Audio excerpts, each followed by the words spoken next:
Bon dia, me dic Aina i tots vinc a parlar sobre parlar amb fluïdesa. Què és parlar amb fluïdesa? Molt fàcil, és parlar de forma clara i concisa.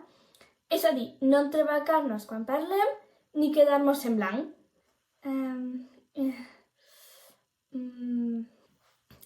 Que no és que sigui molt guai. Bé, deixant el tema de què és de banda, ara direu, i com hem de parlar? Pues també és fàcil.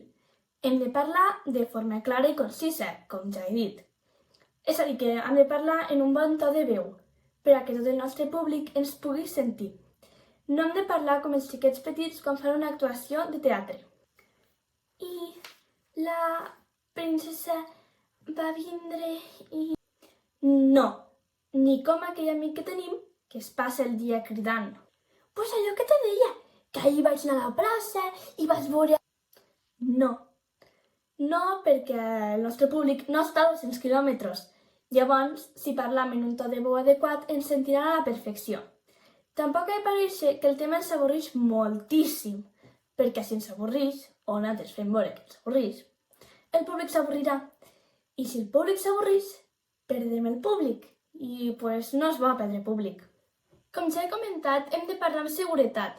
Uns trucs per a fer això són practicar a casa, tindre un bon coneixement del tema i buscar informació de més. Practicar a casa, per a què? Per a quan arribem al lloc on hem de presentar ens surti millor. Tindre un bon coneixement del tema per a poder dir-ho amb les nostres paraules i que ens surti de la forma més natural possible.